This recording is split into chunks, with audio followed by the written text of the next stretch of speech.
அத்தையும் இதே பதில் தான் சொல்லுவாங்க. உன்னை தவிர நாங்க எல்லாருமே இவ வீட்டை விட்டு வெளில போகணும்னு தான் நினைக்கிறோம். உன் ஒருத்திக்காகலாம் இவளை விட்டு வைக்க முடியாது. இவ இப்பவே இங்க இருந்து போய் ஆகணும். வித்யா,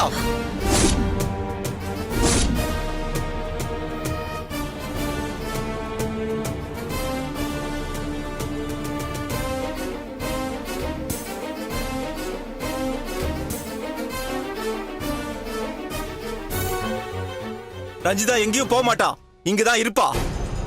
இவ இங்க இருக்கணுமா வேணாமாங்கிறத அம்மா தான் வந்து முடிவு பண்ணணும். அது வரைக்கும் யாருமே இத பத்தி பேசக்கூடாது. ரஞ்சிதாவையும் தொந்தரவு பண்ற வேலை வச்சு கூடாது. மீறி யாராவது வாய திறந்தீங்க நல்லா இருக்கான்னு சொல்லிட்டேன். ஏன் பேச்ச கூட மதிக்க மாட்டியாடா? பா இல்லப்பா, என்ன மன்னிச்சிருங்க.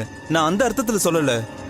அம்மாவோட முடிவு என்னன்றது தெரியாம நாம இந்த விஷயத்துல எதுவுமே செய்ய வேணாம்னு தான் சொல்றேன். அவங்க முடிவை தான் முன்னாடியே சொல்லிட்டாங்களே. நான் உண்மையை மறைச்சங்கிற கோவத்தினால தான் அம்மா அப்படி பேசினாங்க. அதனால தான் வீட்டை விட்டும் போயிருக்காங்க. அம்மா நிதானமா உட்காந்து யோசிச்சு பார்த்தா ரஞ்சிதா எவ்வளவு நல்லவன்றது அவங்களுக்கு புரியும்.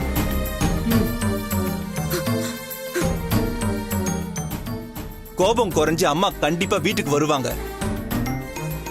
ரஞ்சிதாவையும் எங்களுக்கு நடந்த கல்யாணத்தையும் கண்டிப்பா அம்மா ஏத்துப்பாங்க. இவதான் அந்த வீட்டு மருமகன்னு எங்க அம்மா சொல்லுவாங்க. எனக்கு அந்த நம்பிக்கை இருக்கு. இதெல்லாம் உன் கற்பனைடா. அது கற்பனையா உண்மையான்னு அம்மா வந்து சொல்லட்டும். ஒருவேளை அம்மா இவளை ஏத்துக்க முடியாதுன்னு சொல்லிட்டா நீ இவளை வீட்டை விட்டு அனுப்பிடுவியா? அது அம்மா வந்து சொல்லட்டும், அதுக்கப்புறம் பாத்துக்கலாம். அது வரைக்கும் யாரும் இதை பத்தி பேச வேணாம். ரஞ்சிதா, நீ ரூமுக்கு போ.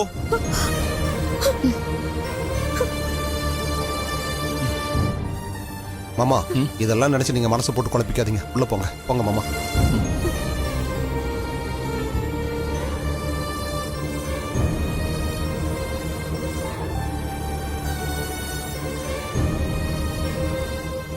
கல்பனா, அருண் பேசினதை நினைச்சு நீ கவலைப்படாத.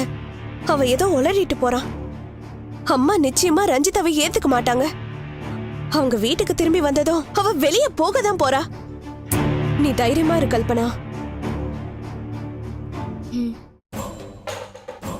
எங்க அம்மா மாதிரி ஏதோ ஒரு டெட் பாடி கிடைச்சிருக்குன்னு ஃபோன் வந்துச்சு சார். நானும் அதை பார்க்க போறேன்னு சொன்னான். நானும் அது அவங்க அம்மாவா இருக்கும்னு ரொம்ப சந்தோஷப்பட்டேன். கடைசியில் அது அவங்க அம்மா இல்லையாடா. ஏய், அந்த அம்மா என்னடா பாவம் பண்ணாங்க? அவங்க சாவறதுல நீ ஏன்டா இவ்வளவு குறியா இருக்க?